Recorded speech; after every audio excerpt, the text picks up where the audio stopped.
Comenzamos la semana aquí en Dando Caña con muchos asuntos de los que hablar, pero antes de iniciar esa mesa de debate entrevistamos y tenemos aquí con nosotros en directo a Alfonso Serrano, que es el secretario general del Partido Popular de Madrid y también el director de campaña. Muy buenos días. ¿Qué tal? Muy buenos días. Bueno, como decíamos, comienza a esta hora esa ceremonia de entrega del Premio Cervantes, donde Pedro Sánchez se va a ausentar. No solo eso, sino que también delega la representación en Miquel Iceta. ¿Cómo valoran desde el equipo de la dirigente popular ya no solo esa maniobra, sino también ese desplante al rey? Pues yo creo que es un insulto, un doble insulto. Por un lado, al propio Premio Cervantes, ¿no? Y lo decíais al inicio, nunca ha habido un presidente del gobierno que se haya ausentado de algo tan importante como el mayor premio de las letras de nuestro país, como es el Premio Cervantes, y es Sánchez por segunda vez el que tiene ese récord, ¿no? Por lo tanto, en primer lugar, un insulto a un premio tan importante para las letras en el conjunto de la lengua hispana, de la lengua española, como es el Cervantes, y al mismo tiempo, de luego, un insulto y un desplante a la propia monarquía, ¿no? Debe ser que con el hecho de que ayer se grabara el señor Sánchez un vídeo fake de esos en una librería, todo bien orquestado, cumple con las letras españolas y que, como bien decías, pues trata de evitar pues, que la gente en la calle pues, le diga lo que piensa de alguna manera, ¿no? Por lo tanto, un insulto en términos generales y un desplante y un desprecio que desde luego es uno más a la lista de constantes agravios que hace, ¿no? Y luego ya en segundo lugar estaría ese desprecio a lo que es en la España de las autonomías, en las que evidentemente cada presidente de comunidad autónoma es el representante del Estado en esa comunidad autónoma, que evidentemente, sin estar el presidente del gobierno, pues debería de recaer esa representación en la presidenta de la comunidad, y lo que hace es delegar en un ministro para no darle, pues no sé, un protagonismo que le correspondería protocolariamente a la presidenta de la comunidad. Bueno, estamos en claro ambiente de precampaña electoral y parece que Isabel Díaz Ayuso podría rozar esa mayoría absoluta o conseguirla el próximo 28 de mayo. ¿Cómo afrontan esta recta final y cuáles son sus principales propuestas antes de estos comicios? Pues la afrontamos con muchísima responsabilidad y al mismo tiempo que con optimismo y alegría, ¿no? Yo creo que ahora esto es como los exámenes, no puedes hacer en las últimas semanas lo que no has hecho durante todo el curso, ¿no? Y yo creo que la presidenta Isabel Díaz Ayuso se presenta ante los madrileños con la satisfacción de haber cumplido con ese programa electoral, que no deja de ser un contrato con los madrileños, y habiendo defendido los intereses de los madrileños por encima de cualquier otra cosa, ¿no? Defendiéndoles sus derechos, sus libertades, y defendiéndoles de un gobierno de Sánchez y Podemos que lo que ha intentado durante estos 2 años ha sido agraviar permanentemente a la Comunidad de Madrid y a los madrileños, ¿no? Y por lo tanto, pues esperamos una campaña en la que, como siempre hemos hecho desde el Partido Popular, vamos a estar pegados en la calle, en contacto directo con la gente, y lo que esperamos, por desgracia, yo creo que es que ante una posible mayoría de la presidenta, que como digo, hay que trabajársela, no hay nada todavía cerrado, ahora mismo las urnas están vacías, o sea, quedan todavía unas cuantas semanas, ¿no? Y no hay ni un voto ni una urna, ¿no?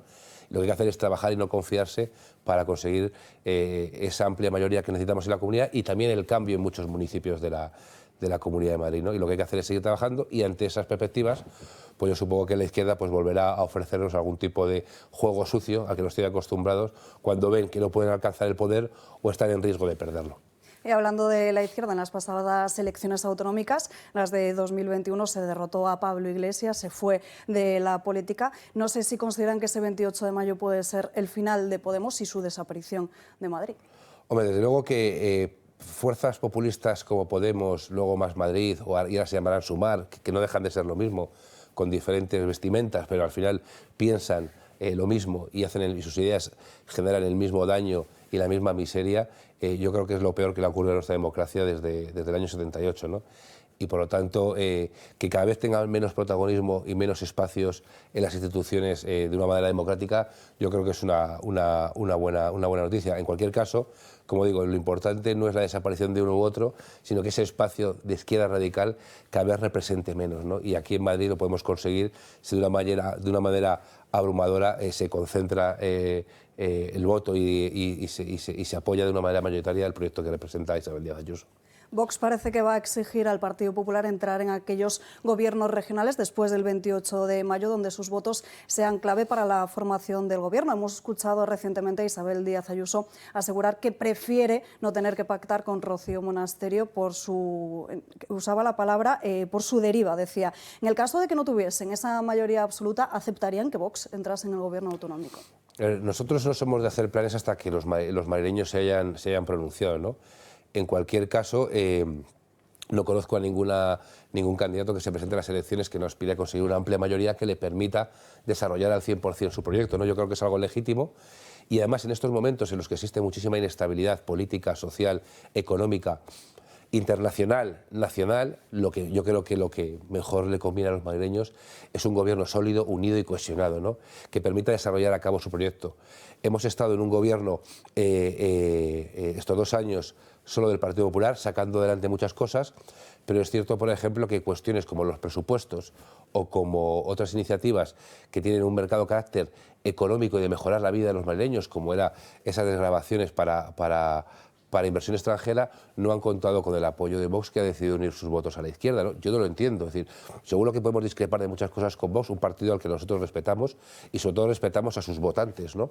Y yo creo que en estos momentos lo que hace falta es tener esos proyectos que sean capaces de llevarse a cabo de una manera real. Hoy la presidenta con los empresarios ha anunciado que se va a presentar una reforma de la ley del suelo que pretende reducir la burocracia, aumentar la oferta de suelo, mejorar las condiciones para crear más oportunidades y que haya más vivienda, más suelo para más vivienda, para quienes la necesitan, y más suelo también para atraer inversión. Yo creo que eso hace falta, ¿no? Y para llevarlo a cabo, viendo lo que ha ocurrido esta legislatura, es evidente que lo que hace falta es una gran mayoría de Isabel Díaz Ayuso. Ahora hablaremos de vivienda y de lo que proponen en Madrid, pero antes entiendo que preferirían un gobierno, un espacio de derecha, antes que tener que pedirle la abstención, por ejemplo, al Partido Socialista. No, evidentemente, yo creo que aquí nosotros partimos de un resultado en el que el Partido Popular e Isabel Díaz Ayuso tenía más votos que toda la izquierda juntos, ¿no? Por lo tanto, ese es un escenario que yo creo que a día de hoy no solo se puede repetir, sino que aspiramos a incrementarlo. El margen de amplitud pues será el que digan los madrileños, ¿no? Y a partir de ahí, ya digo que nosotros, yo creo que no ha habido en ningún sitio un comportamiento más solidario y de respeto hacia un partido como es Vox, con el que ya digo, somos partidos diferentes, compartimos muchas cosas, pero no conozco a ningún dirigente de otro partido que haya defendido más frente a la izquierda, precisamente, a la propia presidenta, ¿no? Lo que hacemos desde aquí, y yo entiendo que es legítimo, es intentar convencer a todos esos votantes que no quieren que haya un gobierno de izquierdas en Madrid y que quieren que cuanto antes se acabe este gobierno de izquierdas en el conjunto de España, que la mejor manera de alguna manera de comenzar ese cambio político en España y afianzar el proyecto de libertad que hay en Madrid es apostando por Isabel Díaz Ayuso. Hablemos ahora de Mónica García, porque parece que va a ser la gran rival dentro de lo que es la izquierda frente a un Juan Lobato totalmente desconocido y en muchas ocasiones perdido, como hemos visto en distintas entrevistas, porque es la misma persona que ha exigido la dimisión de Enrique Osorio por usar un bono social que ella misma también ha cobrado hasta en 2 ocasiones distintas. Sí, pero eso demuestra la incoherencia en la que vive permanentemente la izquierda y en este caso la portavoz de Más Madrid, ¿no? Que a la mínima tratan de atacar al gobierno de la Comunidad de Madrid a un riesgo de caer en incoherencias como esa, ¿no? Yo creo que para una medida buena que tenía el gobierno de España en beneficio de las familias numerosas, lo que por desgracia puede hacer esta polémica es que acabe con esa medida y se perjudique a rentas medias, a clases medias de trabajadores con familias numerosas que lo están ingresando y que por ese sectarismo de la izquierda puedan ver cómo ese bono lo pueden perder, ¿no? ¿Qué es lo que suele ocurrir, ¿no? La izquierda dice que no hay que darle ayudas a los ricos y cuando os limita ese tipo de ayudas, a quien realmente está perjudicando es a las clases medias, ¿no? Y en el caso de Mónica García, pues lo hemos visto, es una mujer que cobra de manera irregular 13.000 euros de la Asamblea de Madrid y hasta que no la pilla no lo devuelve, cobra, y supongo que lo sabe perfectamente, un bono social como cualquier familia numerosa, como la mía, que también lo cobra y no tiene ningún problema en decirlo, pero claro, ahora dice que quiere devolverlo, pero no lo devuelve, ¿no? Pero vamos, es esa mujer que, como digo, ha protagonizado constantes imágenes polémicas de amenazas a los propios diputados del Partido Popular desde su escaño, y yo creo que es ese tipo de políticas, como digo, da igual que sean Podemos 1, Podemos 2, Podemos 3, al final son lo mismo, ¿no? Lo que hay que intentar es minimizar ese espacio político de la izquierda, que yo creo que cada vez representa menos en la Comunidad de Madrid. Este fin de semana le retaba a Mónica García un cara a cara con Isabel Díaz Ayuso. No sé si estarían dispuestos a aceptar ese vis a vis. A ver, es parte de una cuestión que es una falsedad. Dice que la alternativa a Ayuso es ella, y es mentira. La alternativa a Ayuso es un gobierno de PSOE, Podemos y Más Madrid. Es decir, Podemos 1, Podemos 2 y el partido sanchista, que está podemizado totalmente, ¿no? Esa es la alternativa que hay al gobierno a un gobierno de mayoría de Isabel Díaz Ayuso.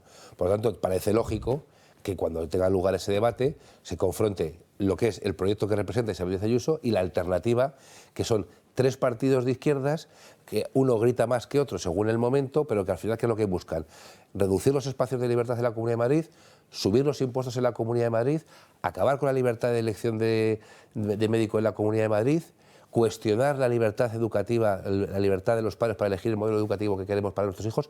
Eso es lo que está en riesgo y eso es lo que hemos ido construyendo a lo largo de estos años en la Comunidad de Madrid, y eso es lo que está en juego el próximo 28 de mayo, ¿no? Y para que eso se produzca, para que esos ataques a la libertad de la Comunidad de Madrid se produzcan, no vale solo Mónica García, se tienen que unir los tres, y por lo tanto son los tres la alternativa, como tripartito o gobierno Frankenstein, la alternativa a un gobierno de libertad y con ganas que representa a Isabel Díaz Ayuso. Hablemos ahora de sanidad, porque parece que esta cuestión vuelve a colarse días antes de esas elecciones del 28 de mayo. De hecho, hay una cita para esa actividad en sanidad el próximo 28 y también el 26 de mayo. Han sido muy polémicas esas palabras del consejero de Hacienda, donde decía que al final que no entienden cómo pueden trabajar 37 horas y media cuando tienen una plaza de por vida. No sé si estarían dispuestos a volver a ese modelo de la jornada laboral de 35 horas, porque recordemos que se amplió ese horario en el gobierno de Mariano Rajoy y muchas autonomías se han vuelto al planteamiento inicial. A ver, lo que hay que decir es que esa jornada de 35 horas no afecta solo al personal sanitario. Eso es algo que se debe de abordar en la mesa de función pública, que afecta al conjunto de los trabajadores públicos de la Comunidad de Madrid, y a partir de ahí abordarlo. Nosotros estamos en un proceso de mejora de la calidad de los servicios públicos en la Comunidad de Madrid, no solo de los profesionales sanitarios, sino también de otros cuerpos de la función pública, y vamos haciendo esfuerzos de una manera gradual según van pasando los años. No se puede hacer, evidentemente, todo de golpe, ¿no? Y por lo tanto yo creo que esa huelga de la atención primaria fue resuelta con éxito y gracias al diálogo del Gobierno de la Comunidad de Madrid. Se ha mejorado la atención a los pacientes, se les ha dado más capacidad a los propios sanitarios, se les ha limitado el número de consultas para que tengan más tiempo para dedicárselo a cada paciente, y encima se han incrementado los complementos en aquellos lugares donde es más difícil cobertura, ¿no? Por lo tanto, yo creo que ese es un modelo a seguir en cuanto a lo que debe ser una negociación con los sindicatos, en este caso con los sanitarios. Ahora, el problema cuál es, que hay determinados colectivos o ámbitos dentro de la sanidad que están más politizados y que tras haber llegado a un acuerdo, pues lo que parece ser es que hay algunos partidos que se resisten a no utilizar la sanidad pública, que es de todos, como arma arrojadiza en campaña electoral, ¿no? Y vuelven otra vez a la carga, ¿no? Yo creo que lo que hace falta en Madrid es menos huelgas y que cuanto antes recuperemos la normalidad, siendo conscientes además que la sanidad en Madrid y en el conjunto de España ha sufrido mucho después de la pandemia, que hay que mejorar muchos aspectos de la atención primaria. Lo estamos haciendo en la Comunidad de Madrid, y para eso precisamente teníamos unos presupuestos, un proyecto de presupuestos que suponía incrementar el presupuesto, por ejemplo, en sanidad, hasta los 10.000 millones de euros. Estamos hablando prácticamente del 25% del presupuesto de la Comunidad de Madrid dedicado exclusivamente a... No miento, perdón, casi el 40%. Era un proyecto de presupuestos de 25.000 millones, de los cuales 10.000 iban a sanidad, con 1.000 millones más para atención primaria. El problema es que eso no se pudo poner en marcha porque PSOE, Podemos, Más Madrid y Vox votaron en contra de los presupuestos, ¿no? Entonces, yo espero en que podamos seguir sacando adelante esas medidas a partir del próximo 28 de mayo. Ya han anunciado que van a recurrir esa ley de vivienda si invade competencias, como así parece que va a ser. ¿Qué propuestas tienen el PP de Madrid en esta materia? Mira, seguir avanzando por un modelo que está dando resultados, y yo creo que eso es lo importante. Al final, con la vivienda, como con casi nada, cuando uno habla de política y de gestionar dinero público, no se pueden hacer experimentos, ¿no? Aquí, por ejemplo, se han puesto medidas en marcha muy importantes, como es que la Comunidad de Madrid avale a todos esos jóvenes que acceden a su primera vivienda y que les cuesta conseguir ese 15-20% que no te dan de hipoteca y que tienes que aportar tú, pues que sea la comunidad quien te lo avale. Eso está facilitando que mucha gente pueda acceder a la vivienda. Está ese plan Vive de alquiler a precios asequibles en muchos municipios de la Comunidad de Madrid, que va a llegar en esta legislatura a crear más de 6.600 viviendas, y que si se ha retrasado precisamente precisamente es porque los permisos dependen de los ayuntamientos y hay suelos que están en municipios gobernados por el Partido Socialista que no solo no construyen ninguna vivienda pública en sus municipios, sino que además impiden que la comunidad pueda llevar a cabo las que ya han comprometido, ¿no? Por lo tanto, por eso es tan importante también provocar o producir esos cambios políticos en municipios como puede ser Alcobendas, Alcorcón, Móstoles, Fuenlabrada, Alcalá de Henares, etcétera, ¿no? Yo creo que eso es importante, ¿no? Y ahí hay que seguir ahondando en esas medidas. ¿Qué es lo que hace falta? Menos burocracia. ¿Qué es lo que hace falta? Más suelo. Estamos desatascando, como nunca se había hecho anteriormente, determinados desarrollos urbanísticos en la ciudad de Madrid, gracias al trabajo que ha hecho el alcalde Almeida, y tenemos ahí un ejemplo como es Madrid Nuevo Norte, que va a haber 15.000 nuevas viviendas, de las cuales una parte importante van a ser protegidas, ¿no? Al final, si uno pone más disponibilidad de suelo, si además incentiva que se construyan viviendas en alquiler protegido a precios asequibles, eso de alguna manera hace que el mercado baje el precio, ¿no? Y cuidado, que estamos en Madrid, que como cualquier capital occidental, pues suele tener unos costes de vida superiores a la media, pero la realidad es que aquí en Madrid los precios han subido muy por debajo que otras comunidades autónomas, ¿no? Comunidades autónomas, por cierto, y termino con esto, en las que esos experimentos de limitar el precio del alquiler o restringir los derechos de los propietarios en el alquiler no ha hecho que se rebajen los precios, sino que ha reducido el parque de oferta de vivienda en alquiler y ha incrementado los precios. Esa nueva ley anunciada por el Gobierno, que va a sacar adelante con sus socios, parece que blanquea a los delincuentes y que seguirá permitiendo la ocupación. ¿Cómo está funcionando el teléfono de atención inmediata que ha puesto la Comunidad de Madrid, el 112? Pues está funcionando bien porque lo que estamos haciendo es lo que no hace el Gobierno de España, y es ponernos del lado del propietario.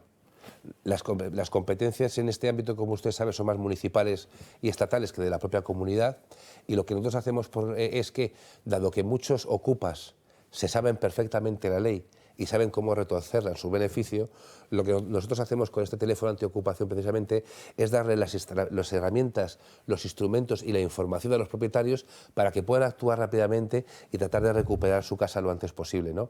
Son dos maneras de entender las cosas, ¿no? Al final hay una cosa que es el derecho a la propiedad. Me da igual si tienes 2 viviendas, si tienes 5, si tienes 15.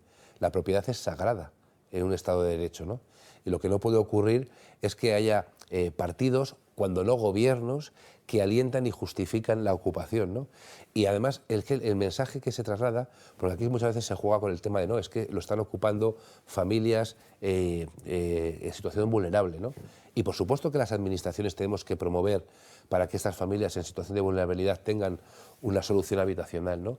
Pero ¿qué mensaje estamos trasladando a todas esas familias honradas que también se encuentran en situación vulnerable, que están buscando un alquiler protegido, que están esperando religiosamente en una lista de la Comunidad de Madrid o de cualquier otra comunidad a que les toque una vivienda protegida en alquiler o una oferta de vivienda pública para poder comprarla? ¿Qué mensaje le estamos trasladando si le decimos que no, oiga, que en vez de hacer las cosas conforme a la ley, lo que hay que hacer es dar una patada en la puerta y ocupar una vivienda que una señora mayor en Madrid ha dejado durante 2 días porque se ha ido al pueblo a ver a su hermana?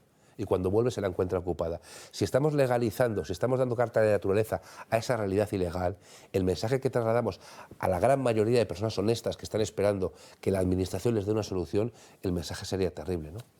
Isabel Díaz Ayuso es partidaria del aborto en ciertos casos. No sé si desde el Partido Popular de Madrid exigen una convención ideológica del partido que conlleva la votación de unos nuevos estatutos, porque en los que hay actualmente se recoge la defensa a la vida. Yo creo que nosotros somos un partido, como decimos, que defiende el derecho a la vida y que, como ha dicho la presidenta, el aborto, que es algo muy personal y cada persona puede tener su propia visión, tiene que ser algo que debe ser controlado.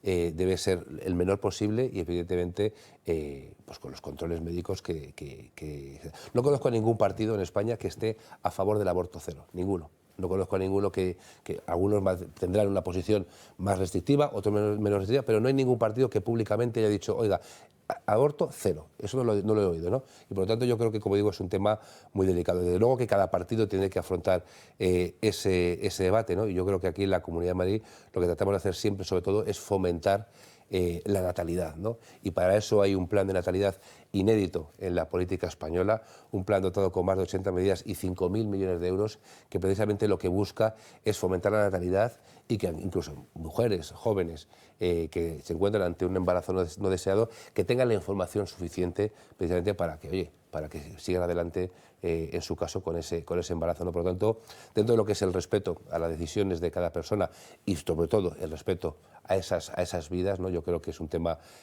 muy respetuoso, muy delicado y que, como ha dicho la presidenta, ya digo, tiene que ser poco frecuente y muy controlado y, sobre todo, un dato que yo creo que es importante aquí en Madrid y que siempre vamos a defender, ¿no?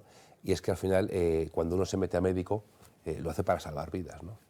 Y lo que desde luego estamos en contra en Madrid es de esas listas negras que pretende hacer el gobierno de médicos, de personal sanitario que por una cuestión de conciencia se nieguen a provocar un aborto, ¿no? Por lo tanto, nosotros desde luego que siempre vamos a defender ese derecho del personal sanitario a que por una cuestión de conciencia no quiera llevarlo a cabo. Si el Partido Popular gana en la Comunidad de Madrid, ¿qué van a hacer con la ley trans? No sé si se abren a derogarla por completo o plantean quizás una reforma. Pues planteamos lo que ya hemos planteado durante toda la legislatura. Dijimos que, además nosotros lo hemos dicho claramente, es decir, aquí se plantean modificar todas las leyes en España, ¿no? Por lo tanto, desde el punto de vista de que hay gente hasta que promueve modificar la Constitución, si se puede modificar la Constitución, no hay ley que no se pueda modificar, sobre todo cuando uno ve que a lo mejor después de una buena intención puede tener efectos perniciosos, ¿no? Y yo creo que las leyes trans de la Comunidad de Madrid eran necesarias, son necesarias, cumplen una función al final de proteger a determinadas personas en situación de vulnerabilidad, de bullying, y yo creo que eso es importante. Ahora bien, es evidente que esas leyes necesitan eliminar algunos aspectos que yo creo que se han considerado dañinos y que se han conocido. Es decir, la cuestión que tiene que ver con la carga de la prueba, el tema de los controles médicos, de que haya profesionales sanitarios en ese proceso, ¿no? El tema de la información a los padres, ¿no? Por lo tanto, ¿qué es lo que dijimos en la Comunidad de Madrid?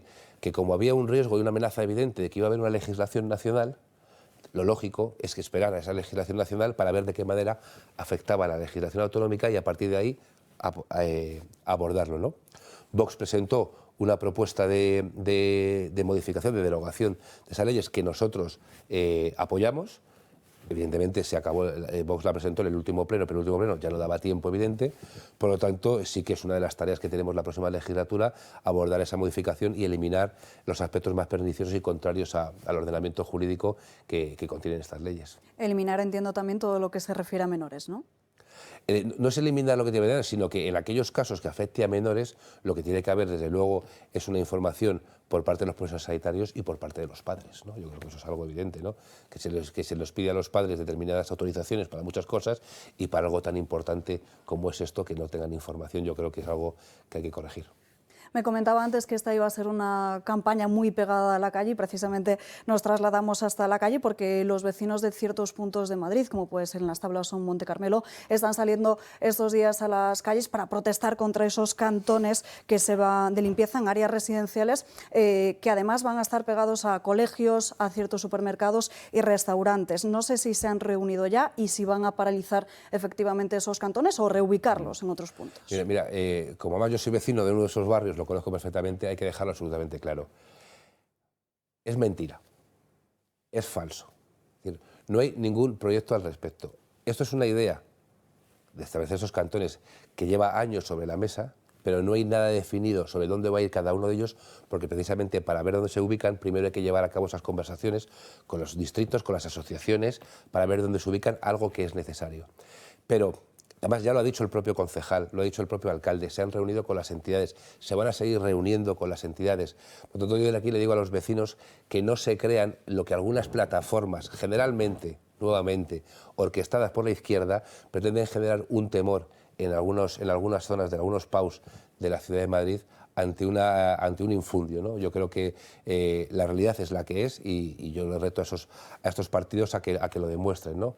Y como digo, es decir, cuando empezó a salir la noticia, automáticamente salió el concejal Borja Caravante para desmentirlo y, como digo, son conversaciones que se están produciendo y se van a seguir produciendo y que, desde luego, no va a ser una decisión que se tome a corto plazo porque, primero, hay que establecer un proceso de diálogo que todavía no ha arrancado. Pueden estar tranquilos los vecinos. Totalmente. Entonces. Bueno, ya han anunciado que van a reducir el horario escolar ante este calor que es más propio del verano que de primavera. No sé si se plantean también adelantar ese plan antiincendios ante este calor. Sí, yo creo que lo que es responsabilidad de la Comunidad de Madrid, efectivamente, es tratar de ser ser previsora, ¿no? Desde luego que el plan Infoma contra incendios en los últimos años ha funcionado de manera extraordinaria, y si ha funcionado de manera extraordinaria y ha tenido unos grandes resultados, sobre todo es por la parte más de previsión, ¿no? De no solo tener los dispositivos y los equipos para poder atacar, acometer cualquier conato de incendio y que quede sobre todo en eso, en conato, y no se desarrolle más, sino efectivamente tener ese trabajo de supervisión de montes, que es un trabajo que se ha venido realizando evidentemente durante el otoño, ¿no? Y con el tema del calor, pues como hubiera se ha conocido en los medios de comunicación, está ya puesto en marcha lo que es ese plan por el calor que se adelanta ante las previsiones de esa ola que nos puede venir en las próximas semanas, que afecta no solo a residencias, a centros sanitarios, también a colegios, para que se pueda adaptar el horario de las clases, para que se puedan sacar clases fuera de las aulas, en espacios de sombra, para buscar sistemas de refrigeración de suelo en escuelas infantiles, que se está sacando un contrato en estos momentos, para precisamente tener protocolos en centros de salud y en urgencias para posibles golpes de calor, y lo mismo en el ámbito laboral, ¿no? Yo creo que adelantar las piscinas también un mes, como también se ha anunciado, yo creo que son medidas que van en la dirección precisamente de acometer algo que, oye, que muchas veces ocurre de manera cíclica, pero esta vez nos ha ocurrido en este mes de mayo, que podemos tener más calor de lo normal. Lo que hay que hacer es afrontarlo con medidas y con previsión. Y ya una última pregunta. Hoy todos los medios informamos de esa tragedia ocurrida el viernes por la noche en un restaurante de una zona céntrica de Madrid. Cierran la puerta, que pueda haber más restricciones en la hostelería después de haber visto como el principal problema de este local, en su caso, era toda esa decoración de plástico. Claro, por lo que yo tengo entendido, y es un tema, era una licencia que efectivamente sí tenía licencia para dar de comer, aunque por alguna cuestión aparecía algo así como bar sin cocina, pero sí que tenía esa licencia desde los finales de los 90, creo recordar, ¿no? Y ahí está la inspección y tendrá que analizar lo que ha ocurrido, ¿no? Evidentemente hay cuestiones que al final yo no sé hasta qué punto la legislación llega sobre si la decoración de un sitio tiene que ser de plástico, tiene que ser de yeso. Yo sinceramente lo desconozco y no me gusta hablar de cosas que desconozco. Yo lo que sí creo es que las cosas habrá que analizarlas. Yo creo que tenía los papeles correctamente, y hay que ver si se trata de algún tipo de imprudencia propia del formato del restaurante, que yo ya digo que desconozco y no quiero hacer ningún tipo de juicio de valor al respecto, ¿no? Yo ahora lo que estoy centrado desde el ámbito municipal, como digo, es en conseguir, pues eso, que en el caso del Ayuntamiento de Madrid tengamos un buen resultado, que sigamos mejorando la hostelería, el comercio y todos los sectores productivos de nuestra ciudad. Y también muy importante, como digo, es trasladar ese mensaje de que nos hace falta también un cambio político en muchos municipios de la Comunidad de Madrid, que ven cómo los municipios de al lado, con políticas del Partido Popular, bajan impuestos, tienen los parques limpios, tienen seguridad, tienen comercio, atraen inversión, y ven que en su municipio, que lleva gobernado 30 años por la izquierda, no hay nada de eso, ¿no? Y esto no tiene que ver si estás más al sur o más al norte de la comunidad, tiene que ver con quién te gobierna, ¿no? Y yo creo que eso es una cosa importante que todos tenemos que tener claro de cara al próximo 28 de mayo. Pues Alfonso Serrano, muchísimas gracias por estar con nosotros en directo. Un placer. Muchísimas gracias a vosotros y un placer, y como siempre.